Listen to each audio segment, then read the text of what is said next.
Kepolisian Negara Republik Indonesia genap berusia ke-80 pada 1 Juli 2026. Tema peringatan tahun ini juga menarik, yaitu 80 tahun mengabdi Polri untuk masyarakat. Bagaimana pesan penting Presiden Prabowo Subianto kepada Polri pada HUT ke-80? Lalu bagaimana posisi terbaru Polri setelah Undang-Undang Nomor 5 Tahun 2026 tentang Polri yang disahkan? Apa saja catatan kritis terhadap aturan baru tersebut? Kita bahas.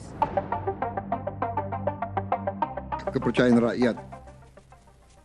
Karena kepercayaan adalah senjata terkuat seorang polisi. Kedua, jadilah polisi yang dekat dengan rakyat. Datanglah ketika rakyat membutuhkan. Dengarkan rakyat, layani rakyat, lindungi rakyat. Jangan justru menyusahkan rakyat. Ingat, gaji kita sebagai alat negara adalah dari rakyat. Semua perlengkapan kita dari rakyat. Karena itu, kita harus benar-benar menjaga dan melindungi rakyat kita.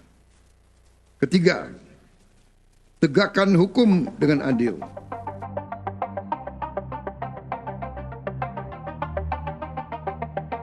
Undang-Undang Polri yang baru disahkan pada 17 Juni 2026 menjadi tonggak penting, bukan hanya karena mengubah sejumlah ketentuan administratif, tetapi juga memperluas ruang gerak institusi kepolisian dalam tata kelola pemerintahan. Dari institusi yang bertugas menjaga keamanan dan ketertiban masyarakat, menegakkan hukum, serta memberikan perlindungan dan pelayanan publik, kini peran Polri semakin meluas. Dalam setahun terakhir, anggota polisi terlihat aktif mengawal berbagai program prioritas pemerintah. Polri masuk ke sektor pertanian, terutama pengembangan komoditas jagung. Selain itu, Polri juga mengelola SPPG MBG. Hingga Mei 2026 tercatat 1.376 SPPG dikelola Polri. Untuk penugasan di luar organisasi hingga akhir 2025 sedikitnya 300 anggota Polri menduduki jabatan manajerial di luar institusi kepolisian, sementara 4.132 personel lainnya mengisi posisi staf ajudan hingga pengawal. Dibukanya ruang bagi anggota Polri aktif untuk mengisi jabatan di luar organisasi menjadi salah satu ketentuan yang paling mendapat perhatian publik. Pasalnya, Undang-Undang Polri sebelumnya secara tegas mengharuskan anggota Polri mengundurkan diri atau pensiun apabila menduduki jabatan di kementerian maupun lembaga negara. Perubahan lain yang juga disorot ialah batas usia pensiun. Dalam Undang-Undang Polri terbaru, usia pensiun Tamtama dan Bintara menjadi paling tinggi 59 tahun. Sedangkan perwira pertama, perwira menengah, dan perwira tinggi menjadi paling tinggi 60 tahun. Khusus bagi perwira tinggi bintang 4 atau jenderal yang saat ini hanya dijabat Kepala Polri, masa jabatan dapat diperpanjang 1 tahun atau sesuai kebutuhan berdasarkan keputusan Presiden. Terkait hal itu, Kapolri Jenderal Listio Sigit Prabowo dalam beberapa kesempatan berpandangan bahwa Undang-Undang Polri yang baru telah mengakomodasi tugas pokok kepolisian, sekaligus memberikan fleksibilitas dalam mendukung program-program pemerintah.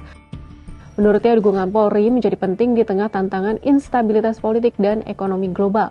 Pelibatan Polri dalam berbagai program strategis juga dinilai diperlukan, karena apabila program-program tersebut tidak berjalan baik, dampaknya dapat berujung pada gangguan keamanan dan ketertiban masyarakat. Namun pandangan kritis datang dari kalangan akademisi. Dosen Kajian Ilmu Kepolisian Sekolah Pasca Sarjana Pembangunan Berkelanjutan Universitas Indonesia Khairul Muriman Setiabudi pada Minggu 28 Juni menyatakan bahwa Undang-Undang Polri yang baru memberikan 3 peran utama kepada kepolisian, yakni di bidang penegakan hukum, pelayanan, serta pemeliharaan keamanan dan ketertiban masyarakat. Ketiga peran tersebut dinilai membuka ruang yang semakin luas bagi Polri untuk masuk ke kementerian, lembaga, maupun berbagai instansi strategis lainnya. Karena itu, undang-undang tersebut dinilai melanggengkan praktik penempatan anggota Polri di berbagai lembaga negara dengan syarat adanya permintaan dari kementerian, lembaga, dan persetujuan Presiden.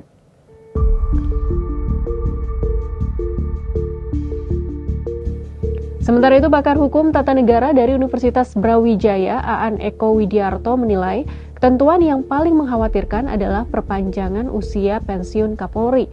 Menurutnya, perpanjangan jabatan tersebut tidak lagi sepenuhnya bertumpu pada norma peraturan perundang-undangan, melainkan sangat bergantung pada hubungan politik antara Kapolri dan Presiden.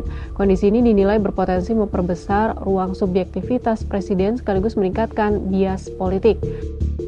Di sisi lain, Guru Besar Hukum Pidana Universitas Jenderal Sudirman Hipnu Nugroho berpandangan bahwa Undang-Undang Polri terbaru tidak membawa perubahan yang signifikan. Menurutnya, aturan tersebut lebih banyak mengatur aspek administratif serta menegaskan tugas-tugas kepolisian di luar organisasi. Karena itu, Hipnu meragukan akan ada perubahan mendasar dalam tubuh Polri setelah undang-undang tersebut disahkan, sebab yang terjadi lebih berupa penyesuaian teknis daripada evaluasi kelembagaan. Sahabat Kompas, Hari Bayangkara ke-80 Polri memasuki babak baru dengan kewenangan yang lebih besar dibandingkan sebelumnya. Apakah kewenangan yang semakin besar itu mampu memperkuat profesionalisme, menjaga netralitas, dan membuktikan Polri untuk masyarakat?